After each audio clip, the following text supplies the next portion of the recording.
Thank you, Donald, and good evening, everybody. Well, for years, I think we'd looked at terrorist attacks going on, happening in France, happening in Belgium, and I think we kind of felt, maybe, just maybe, we were a little bit safer than the other countries because we had intelligence services that were on top of the problem. This year, of course, has come as a very rude shock to anybody who had that point of view. And today, a report produced for the government by David Anderson QC talks about perhaps one or two of the failings. The one that's making the headlines is Salman Abedi. This is the man who planted the bomb in Manchester at the arena, which killed 22 people, including young children.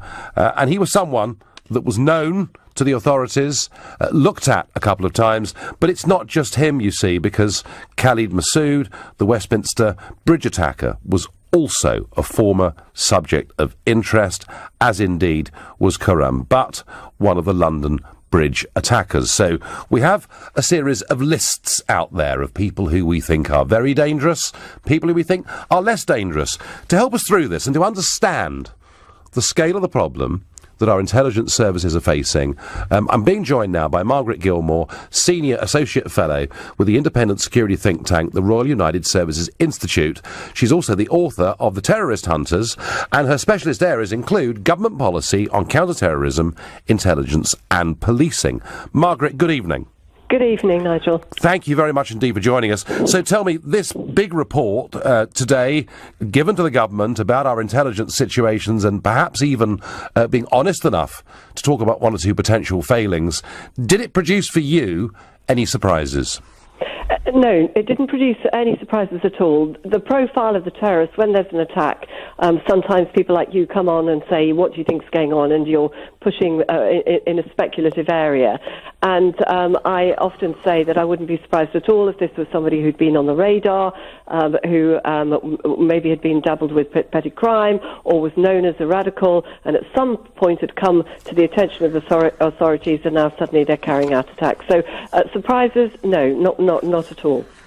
Was there perhaps a blunder with Salman Abedi in that when he left the country to go back to Libya, he was not put on a list, so that when he returned just 4 days before he planted that bomb, we didn't stop him and ask him questions? Yeah, I have a problem with, saying it's a blunder. I think the most important thing, and I'm really impressed with some of the families who this evening are coming out and saying this, is that the people who carried out this attack are not our security services and our authorities, who are absolutely doing their best and who were gutted when it got through.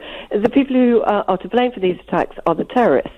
Hindsight, however, is a very powerful thing. And hindsight does tell us that in the case of Manchester, with the intelligence that came in, it should have perhaps led to a different reaction, a new investigation into this guy, Abedi, who carried out this particular atrocity. And that's the area they've got to look at. You have to review it when you have these things that do get through, however many don't, and you have to look and say there must be another way. I certainly wasn't trying to put any blame on the intelligence services, but I'm wondering whether they have sufficient powers. Tell me, Margaret, can you explain to people what the lists are? Well, what they have is they have a list of about some 20,000, and they're open about this, they told us about it. They have a list of about 20,000 people who they know are extreme and have extreme views, but who they don't have intelligence on that's suggesting that they're about to carry out an attack. Then they have another list of, and some of those are for follow-up later. Just keep an eye on them and let's every now and again go through that list and look at them again. Then they have the list of 3,000. These are people they know are extreme. They have maybe been part of the network of people who have become terrorists. They're people who maybe have a tendency to violence. There's more than one thing that makes them something on the list go ping. Maybe even a teacher, somebody at university, maybe they've been in prison mixing with the wrong type of people. And so the 2 or 3 elements which say tendency to violence, very extreme, needs watching. And these people have slipped in and out. Some of these people in the attacks this year have slipped in and out out of that category. They're followed up on occasion, and then they're not followed up. But I think the key thing is you were asking, your question was, do they need more powers? Yes. I'm not sure that they need more powers. I think they have to be more intelligent in the way they are looking at the intelligence that comes in, if you see what I mean. There were signs there that, had they looked at it differently, would have led them to say, actually, this guy has got to be on our radar. He should have gone ping red when he came back into the country from Libya, and he didn't. So I think that if I were sitting in MI5 tonight, I would be saying to myself, look, we've got to find ways of looking and assessing what comes in and getting the right people. Because, Nigel, look at the number of people who actually do carry out terrorist attacks. You know, less than 100, looking at the past few years, a very, very small number. So they have to be looking again at how they can pick those ones out from the 3,000 and from the 20,000. So assessing in a different type of way. There are some people out there. I mean, Richard Kemp, for example, former UK military commander, has made the argument that we simply haven't got the resources, the money, the people to constantly monitor, particularly the 3,000 people that are on this list. And he's come to the view, and others have as well, that, I'm not saying I subscribe to this, but there is an argument that says, actually, these people should all be locked up right now, no questions asked. How do you respond when people put forward that argument? Because what happens the day someone comes and says, hey, Nigel Farage or Margaret Gilmore, I've got information that they're a terrorist, and the authorities say, OK, no questions asked, we'll lock them away, we wouldn't feel very happy about it. So I think we live in a democracy, and we have to go through, due process. Yeah, exactly. You can't just lock people away like that. So, of course, I don't agree with that. But I do think they have got to, in this modern world when, we've sent people to the moon and rockets to Mars, there has to be a way of looking and analysing what comes in about people, looking at their behaviour in a more intelligent kind of way. And resources have to go into that. And, yes, you can't follow everybody, nor can you train people up to do that overnight. But I think that we have to look at resourcing again and the type of way we do treat those people, the 3,000 on the list. And finally, on the hot list, as it were. And finally, you're confident that our security services are doing the best job they possibly can? I don't see any reason why they wouldn't be. I mean, really, I just remember phoning, contacts and saying, this got through, and literally people saying to me, you cannot believe how gutted we are and how determined we are and how hard we're going to work. So, of course, they're doing their best. They wouldn't be in the job otherwise, but I think that when things like this happen, they can't just say, just go on as normal. It's not business as usual. They've got to find other ways, and they'll be trying to do that today. Margaret Gilmore, thank you very much indeed for joining me, and Margaret making the point that they were absolutely gutted that this had happened. I'm going to go to Alan in Aberdeen next, who's got a very interesting story. Alan, good evening. Hi, Nigel. Thank you for taking my call. Not at all. Right, tell us your story, Alan. I was a sniper volunteer with the Kurdish Peshmerga for 2 years. Yep. Fighting against ISIS. Yep. And the Kurdish Peshmerga security services warned the UK and Europe over 3 years ago about all this that's going on just now. They told them about returning ISIS, returning Daesh to Europe and the UK. Why, Nigel, have we got 450 plus that we know of returning ISIS? I know. Sorry, but Nigel, we are treating these people as if they've been on a package all day. Not that they've been away committing mass murder, mass rape, mass child molestation, and we are allowing them to walk our streets. Do you know something, Nigel? Returning ISIS to this country are getting less harassment than I get from the UK security services, and I'm not joking.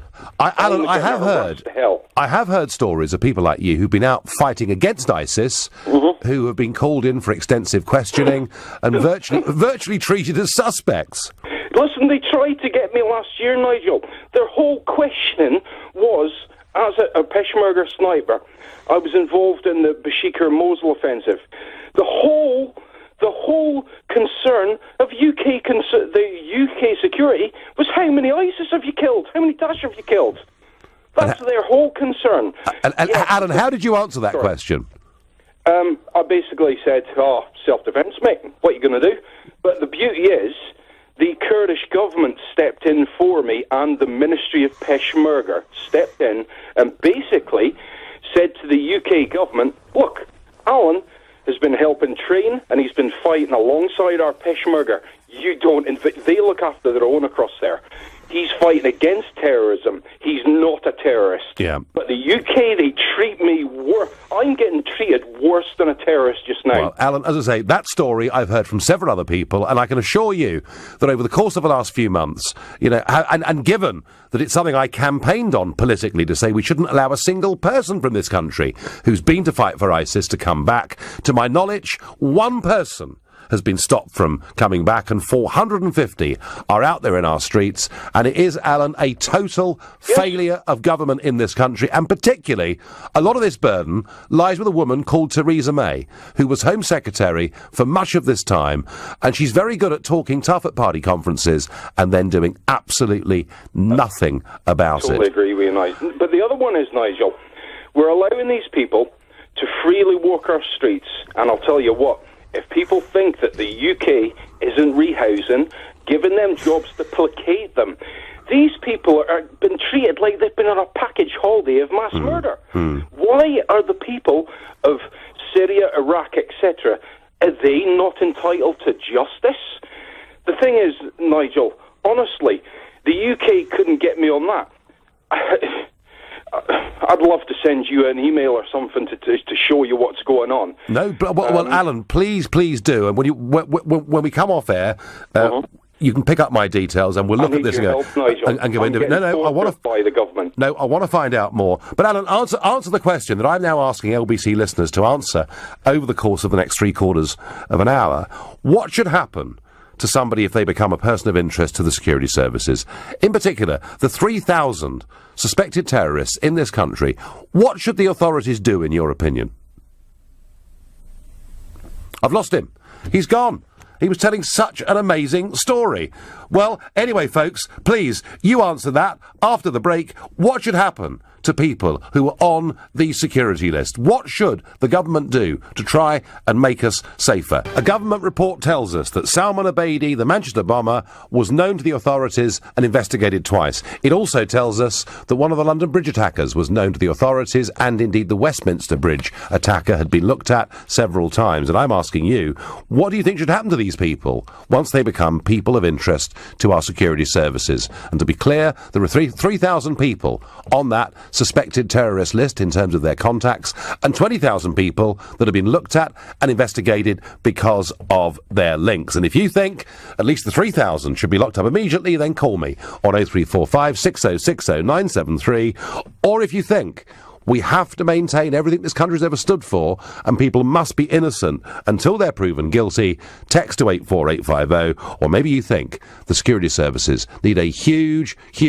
financial and personnel boost, in which case tweet using the hashtag Farage and LBC at LBC, and of course you can comment on Facebook where you can see me as well. And very interesting call we had before the break of a guy that had gone out fighting against ISIS, who felt he'd been treated pretty roughly by the UK authorities since he returned. It's a story I've heard before.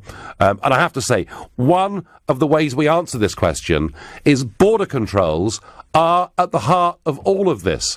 How, why have we allowed 450 brutalised ISIS fighters back into our country? And why was Salman Abedi not picked up 4 days before he committed that atrocity in Manchester as he came back into this country from Libya? Plenty of lovely, airy-fairy ideas about free movement of people in Europe and all over the world, but it doesn't work, it doesn't wash in an age of international terrorism. Border controls matter, and if the price of making us a bit safer is it takes all of us a little bit longer to get through Dover, then my view would be, so be it. Omar is calling me from East Ham. Good evening, Omar. Hello there, Nigel. Thank you for taking my call. To answer your question, if we've got around 20,000 people who did go abroad and fight for ISIS and they are returning to the UK... It's not that many, Omar. I believe that It's not that many. Let me just do the numbers again. It's 450 returned ISIS fighters. It's 3,000 people on a suspect terrorist list because of their direct connection with ISIS-type people, and it's 20,000 people connected or linked in some way to bad people. So they are the numbers. I think the most sensible thing to do would be to release their identity to the public. Public know, if the public know who they are and what they are capable of, then at least the public will be vigilant as well. The public will be vigilant. The trouble, Omar, is supposing there is a chap who's on the 20,000 who has been involved in small-time crime, perhaps has been in prison a couple of times, and may not be a particularly good egg, but is not actually a terrorist, and we announce, Omar, the name of the street on a big Sheffield council estate where he lives and the number of the house. What do you think is going to happen to him? I think, this is what I think. If the person is, and let's say he's been involved with petty crime in the past, yep. And let's suppose that he is really trying his best to turn over a lead, get a job, stay on the straight line, he's naturally going to stay out of trouble. Okay, and I think that the neighbors around him, they will notice it as well. But if he is constantly, trying to get involved with organizations that's going to bring trouble to our streets, okay, the neighbors will also pick that up too. So I think what we have to do is just, trust the judgment of the public. So you wouldn't fear, Omar, sort of vigilante-style actions, the risk of a house being firebombed or something like that? I think what we need to do is that we need to we need to inform the public that, listen, these guys have been involved in not have been involved, but let's say we inform the person who is on the watch list and that, listen, we're going to release your identity to the public, okay?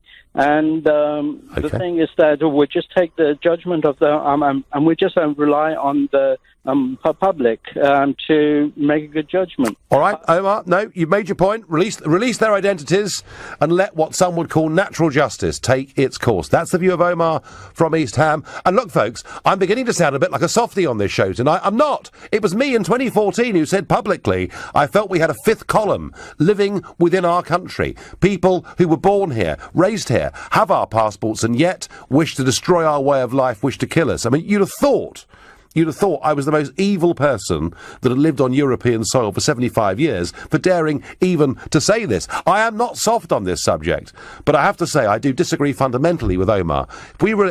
Not every one of those 20,000 is a terrorist, all right? Some of them, sadly, are.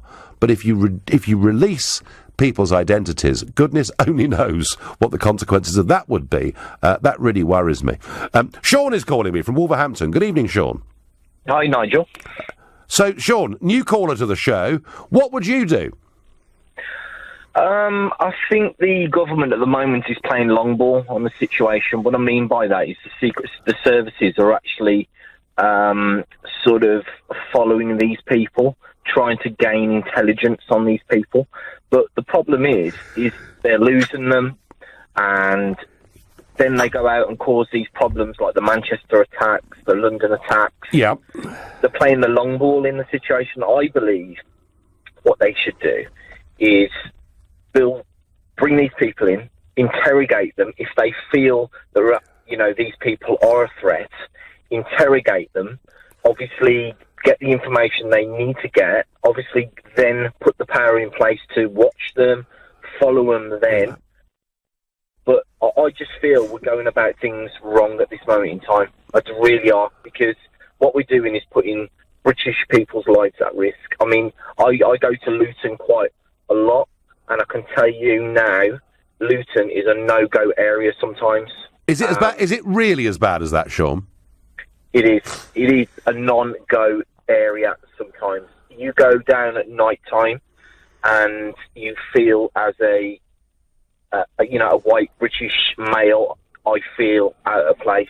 I wouldn't say fear for my life, but I feel like I'm not welcome. And that's not what we should have, and I think this is... And do you see that, Sean? Do you see... And I understand what you're talking about. You're talking about ghettoisation that's occurred in some of our towns and cities, and it certainly has. Do you feel that's a breeding ground for extremism? I think I do quite a lot of work in the Asian, the Islamic community through my work, and I just get a general feel sometimes that the younger youth have got nothing to do other than to listen to people like this because it gives them hope. And I think we're not just not doing nothing about it. We're shutting down community centres. There's a lot of different things that Theresa May is putting forward that's causing issues in this country for the youth going forward. Sean, where I agree with you is I think irresponsible immigration policies, a lack of integration, has in fact bred an environment in which there are many parts of the Muslim country, population in this country living in areas with the lowest levels of employment, etc., and they are environments in which bad ideologies can take off. But, I mean, the trouble is, that's something we've got wrong over the last couple of decades. Not easy to deal with now, completely overnight. What do you think, Sean, of the argument that some put that we should lock up the 3,000 people on that suspected terrorist list? I think that we should build a jail that can hold these people, and if they meet certain criteria that maybe someone's put together to say, yes, this person meets this criteria, they should be put in that jail together, isolation, not mixing with the public. What I mean by the general public in congregating together in the jail, I mean they should be segregated. And then, obviously, that's what I just think they should do, because at the end of the day, they're out on the street. I could go out tomorrow to Birmingham, my local bull ring, and it could happen, and that's people's lives being affected. All right, Sean, thank you. Sean making some very strong points. He feels parts of Luton effectively are no-go areas. I'm not sure that's true, but wouldn't it be worth visiting and actually finding out, I think, and doing a bit of real journalism on it. Sean, he's gone now, but he's wrong. The idea that you take these 3,000 people, you put them in a purpose-built prison, do you know what would happen? You'd make them worse, not better. We did this with over 300 people who were connected to the uprising, the Irish nationalist uprising in Dublin in 1916. We chucked them into a camp in Wales where they were all together, and whilst they were there, they had a brilliant idea, and they formed the Irish Republican Army. Segregating people of similar views and putting them in prison makes them worse. I get on Twitter, where would we get the extra 3,000 prison places from? Well, that's a good point, because the prisons are full, but I'm sure if we had the will, we could find it. Nigel, I think everyone on the security list should be tagged. Simple, says Angela. Well, in some ways, it's a bit surprising, given the world we're living in, that they're not tagged, isn't it? At least I think so. In the light of a government report that says maybe, just maybe, had circumstances been read differently, the Manchester bomber Salman Abedi could have been stopped before he committed that appalling atrocity back in May. I'm asking you, what should happen to people who go on to government suspect lists? But before that, we debated last night whether Arlene Foster and the DUP had done the right thing by stopping May's Brexit negotiations in Brussels yesterday. And this was Arlene Foster speaking today to Sky News. Obviously, we'd been in discussion with the Conservative Party right throughout, and we'd asked for the text on a number of occasions, to be told that there was no text at that particular occasion. We spoke on Sunday evening, didn't have text, and the text landed with us on late Monday morning. Now that left us in a very difficult position. We had to look at the text, we had to try and understand what the ramifications of the text was, and when we had a chance to do that, we realised that in no way could we sign up to that text, because essentially it was making a red line down the Irish Sea. So that was Arlene Foster today, and the story is that this text that agreed there'd be no differential in rules between Northern Ireland and Southern Ireland, effectively that Northern Ireland would stay part of the customs union and the single market, the deal with the Irish government was that it would not be shown to the DUP until effectively it had been signed and delivered in Brussels. They thought they could bounce the DUP into this, just as Mrs May has managed to bounce the Eurosceptics of Johnson and Gove into all sorts of concessions on money, the rights of EU citizens in this country, and I guess she just thought, look, they're not going to kick up, they're not going to cause a stink, they wouldn't dare risk bringing down the government, because that might mean that nasty Mr Corbyn got in, and he doesn't like Northern Ireland very much, he'd give it away tomorrow. No, I think what Mrs May banked on is that the DUP would be like her, career politicians with no principles whatsoever. Well, they've met their match with Arlene Foster, and I think she's played an heroic role over the course of the last 24 hours. And if that means that at next week's summit, on the 14th and 15th of December in Brussels, if it means we do not move on to talk about trade, if it begins to signal that no deal is possible, and frankly, given the unreasonable demands that have been made by Brussels from day one, it's very difficult, or it's impossible, really, to have any deal that doesn't betray the Brexit vote. If that's where we're heading, so be it. Bring it on, is all I can say. And well done, Arlene Foster. Terrific, in my view. But I'm a Brexiteer, I would say that. So what do? There are 3,000 people on a suspected terror list. There are 450 people who fought for ISIS freely wandering our streets, and 20,000 people on a list where they've been linked to bad people, and they've been investigated at some point in time, and they include Salman Abedi of the Manchester bombing, they include Khurram Butt of the London Bridge attacks, and they include Masood, who carried out the Westminster Bridge atrocity. And Julie is on the line from Glasgow. Good evening, Julie. Hi, Nigel. There's a few wee points I want to say first. Yep. First of all, have we got to wait before our people die with these animals? Okay? And they should be sent back to their own country. They should be sent back. Julie. Our borders should be shut. Julie, let's just deal with these points one at a time, shall we? OK. Number one, how can we send them back if they've got British passports?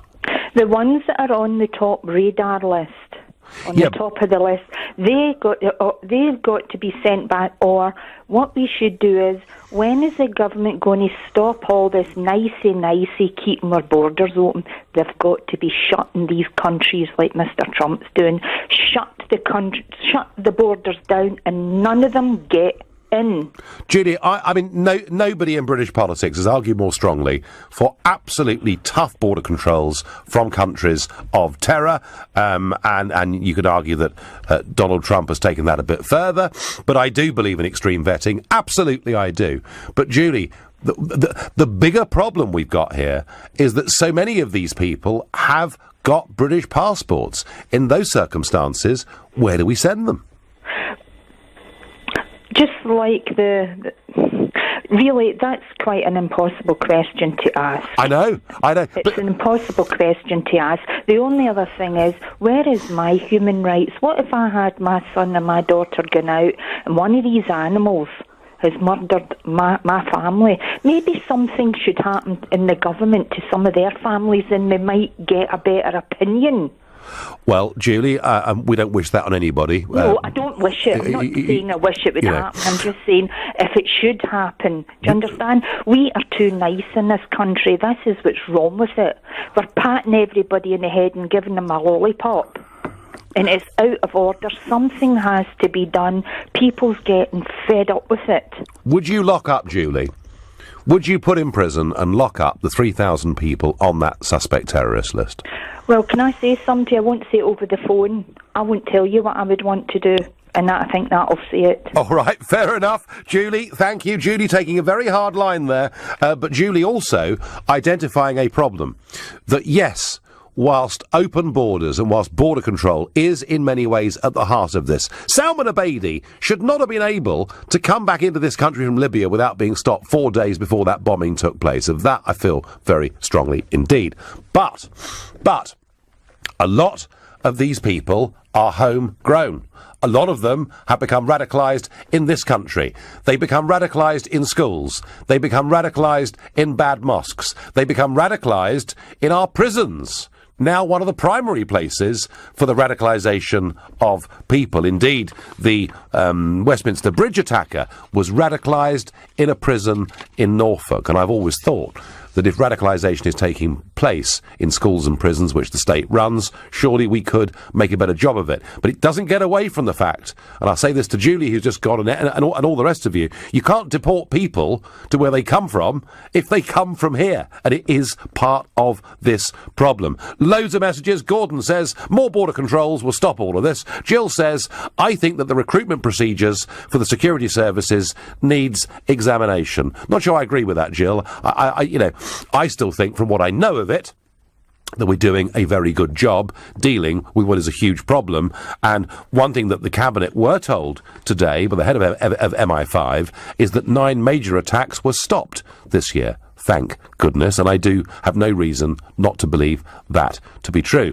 Pauline says they should be deported or imprisoned, but I'm afraid the human rights lawyers would have a field day, costing the taxpayers millions. Well, Pauline, of course, it's very difficult to deport people under European human rights legislation, something that Brexit could make a little bit clearer, although under this Prime Minister, not, I would have thought, much chance of that. And Jamie says, if the police suspect people of planning terrorism, then they should be able to access phones and social media and whatever it takes to stop the criminals committing a crime. Jamie, they do that already. Already, there is a huge amount of monitoring on social media and telephones and all of the rest of it. In fact, if you remember, one of the arguments after the Westminster Bridge attack was that the attacker was contacting people on WhatsApp, and should that be available to the security services, or shouldn't it? Or shouldn't it? And that debate took place much earlier this year. Alex is a new caller from Leeds. Alex, it's a thorny question, this, isn't it? What do we do about the people on these lists? Well, to be fair, I think the whole problem comes down to communities.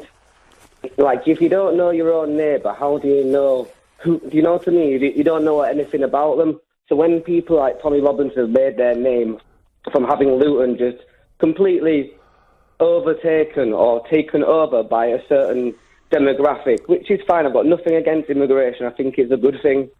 But when you have it in such high numbers, you can't plan for places, you can't plan for NHS, you can't plan for school places, police officers, and it goes on and on and on. So the problem is trying to control the amount of people coming in so people don't feel like they need to either live with their own or they resent the people coming in, because that's where we are at the moment. If people, even if they're coming from a different country, most people in the UK I know would want to speak to them and find out who they are, but they don't get the opportunity because there's so many people now living in, like, almost ghettos of their own type, if you like. Divided communities, Alex, and I absolutely agree with that. We have got very divided communities, and I accept that has been a contributory factor to much of what is effectively, in this case, homegrown, some's imported, but a lot of it's homegrown terrorism. But Alex, what do we actually do about the people on these lists right now today? I'm not advocating locking them up, because then that goes towards the police state. I don't want to go into town and go through a checkpoint, you know what I mean? And that's not a life I want to live, to be honest with you. No. However, with the people that are on the list now, like the sexual offenders list, which is, I think that is that public, you can go and look up who's been, I don't know, done something naughty in a sexual way. They should do that type of thing, not put their address up, not do everybody, but if there's someone in your local area, their mugshot's there and their name, nothing else, not any, like, details, so people can go on, because then the anonymity of what that person is doing is then being blown up. So it's not like a bit like exposure. If you know who it is, no one's going to want to talk to them. One, if they are doing the terrorism stuff, that's a link, and then they're going to be brought into it. And then, you know, that kind of like peer pressure, but I'm not advocating going out their house and stabbing them all. No, quite. You know, none of that horrible stuff. But if their face was there, a bit like in the dock, where you can see people that the police are currently after and people that are being prosecuted. OK, Alex, you're the second person that's advocated that. Publicise who they are. Not necessarily where they live. Publicise who they are so that people can keep an eye on them. I'm not convinced it's an argument that works, but hey, at least two of you tonight have advocated that. What on earth should the government do with the people that are on these suspect terror lists, or the even bigger list of 20,000 people who are linked or associated, or have been linked or associated in some way with bad networks and bad people? And I think, you know, The View that we need tougher border controls, stricter immigration, be really careful about who we let into this country. I think a lot of people listening and engaging tonight agree with that. I think the idea that it's completely nuts that we've let back 450 people who've been fighting for ISIS back into Britain. Also, I've met with a fair degree of agreement tonight. What nobody can solve for me is what to do with British-born and raised jihadis who own a UK passport. And we can talk about some of the reasons that have caused this, but what to do about it is a hell of a problem. And I know there are people out there that think simply lock them all up. And it's tempting to think that's right. But not only does it go against every fundamental principle of justice in this country, it also risks alienating a huge section of moderate Muslims within Britain. And that's why I've always been against it. But I'm all for 24/7 surveillance. I'm all for us being very, very strict indeed in terms of our monitoring of these people. And I haven't got a problem with tagging people who are on a suspect terrorist list. I just think locking people up without absolutely knowing they've done something wrong, I think it brings big risks with it. But hey, maybe you think I've just become a bit of a softie. I don't know. Nathan is a new caller from Hull. Nathan, good evening. Good evening, Nigel. Lovely to speak to you. Lovely to speak to you. So what do you think, Nathan? Well, my argument is I think everybody is tagged. Everyone has got a mobile phone, you know, and everyone is tracked. No matter where you go, everyone is tracked. Yes. And number two, it's not about the people who we do know about, who the intelligence services do know about. It's people that don't know about. Now, I'm a long-distance lorry driver, and I go into Europe quite a few times, and you can get from Calais across on the shuttle without going through any border checks. Sorry, you can do that. So you drive your lorry, yep, onto the shuttle, yeah, yep. And there are 4 shuttles an hour, aren't they, going virtually 24 hours a day? Yeah, yeah. So you're saying to me that you get to the terminal just outside Calais, you tap a code in that's your booking number or whatever it is, and you're straight onto that shuttle, yeah? Yeah, you go through the border where they check your passport, but only once have they been called into the scanner. And it is up to yourself whether or not you go and go through the dog section. I take it you'll know that area if you've been through there. Well, I go through, Nathan. I go through in a private car on a regular basis. I've never been through in a lorry, I have to say. Yeah. Well, I've drove up the A1, the M1, and parked in laybys. Most recently was when I parked up outside Muscombe Services, and there was a foreign registered truck, and he had an immigrant in the back, a legal immigrant. And the police, we were speaking to the police officer, and he said, we can't do anything because he's under the age of 18. That's what he's told us. Now, to me, he didn't look under the age of 18. Oh, but yeah. as soon as he says he's under the age of 18... Yeah, they're under 18, then they're put into care, they're given refugee status, and they've got away with it, haven't they? Yeah, and they get a British passport, and then how long before they're committing an attack like they did at Manchester? Yeah, so Nathan, your argument actually is some of these people with passports aren't necessarily homegrown, but we've just been too weak in dealing with them. Nathan, the whole business of child refugees from Calais, many of whom, when I've seen their photograph, look like prop forwards who could be in their mid-30s, has made me angry for a long time. And of course there was one of those who was under 18, of course, who tried to blow up the London Underground not so long ago. Nathan, what can we do? What can we do? And I mean, last time I looked at it, something like 12,000 lorries a day coming through Calais and into Folkestone and Dover. What can we practically do to protect ourselves from bad people getting in your view? Well, personally, I believe that your average UK registered truck and your average UK driver, it's in his best interest not to allow these immigrants in the back of his truck. Now, I check everything. I get inside the trailer, and that's just before I'm boarding. Yep. And if I'm not happy with something, I'm not happy. I mean, we've got lorries trailers, which are parked up with slashes in the roof, where they've jumped on the roof and tried to slop down. You know, this is the thing, but I don't really think there should be a lot of checks, obviously, on the UK trucks. I think 1 in 10 should be checked, because the UK trucks aren't necessarily going to bring them over. And 1 in 10, Nathan, from the stories you're telling me, would represent a big increase on where we are now.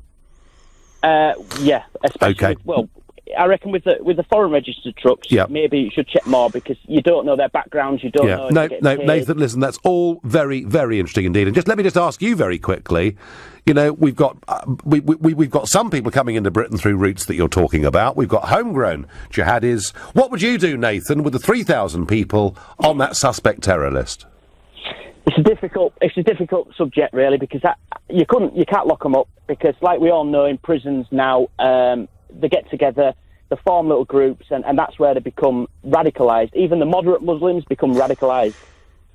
Yeah, it's not easy. I think they do need to be tagged. They do need a lot more checks, and they do need to be able to be stopped any time of the day. And maybe like a probation officer, they have to report to a probation officer twice a week, and they have to be inspected. Yeah. No, Nathan, sensible stuff. Thank you. I do think tagging, reporting, surveillance, I do think all of those things, frankly, are unavoidable because the risks are simply just too great. Kevin is calling me from Doncaster. Kevin, good evening. Hi, Nigel. Do we need to get tougher, Kevin? We need to get a lot tougher, Nigel. Yep. Well, you know, millions of people live under the rule of law in Britain. And I would say that if you're not going to live under the rule of law, then there's a different law for you. Your human rights have gone. OK. So do you think these people, by virtue of the fact they're on this list, have already transgressed beyond the reasonable norms of our society? Yeah. If I speed down the road, you know, I'm lucky if I don't get a ticket. Or if I go into the congestion area in London, I know I'm going to get a ticket. Just don't do it, and then, you know, you don't have the consequences. But this country, Nigel, the leader is so weak. Well, we know that. We need to get tough, really tough. Yeah, well, I'm very pleased to say that our leader ran into Arlene Foster yesterday, and that's a very good thing. But in terms of, look, Kevin, I'm all for getting tough. You know, I completely understand that point. But specifically, what do we, apart from surveillance, tagging, what do we actually do to make ourselves safer? Well, there's two people who caused this, Mr. Bush and Mr. Blair. I mean, we went into Iraq and stirred a hornet's nest, and this is what we're getting in return. Do you see a direct causal link, do you? Yeah, why would we need to go into the Middle East? Why did we go into the Middle East? You know, because it's even a worse mess now than when we went in. It's a little bit difficult, Kevin, listening to that, to disagree with you. I do agree with you. Thank you. Kevin's right. Whatever we did in Iraq and Afghanistan, if you remember, Mr. Blair told us it would make the streets of London safer. It has done the opposite. However, had we not gone in to Afghanistan or Iraq, there would still have been a problem. We may just have made it a whole lot worse. Mark on Facebook says, tag all the list with strict curfew and teach British values. Well, maybe, Mark, we should have been teaching British values a very, very long time ago. These people that are on these lists need to be treated as terrorists, not treated as disobedient children. They're murderers, says Chris. Use technology to tag and track all suspects 24/7, says Chris. Well, I think there is general agreement. We're going to have to monitor these people even more strictly than we have been to date. But I have to say, this question of how to deal with homegrown jihadis is one that almost no one has been able to answer this evening. It is a very real problem.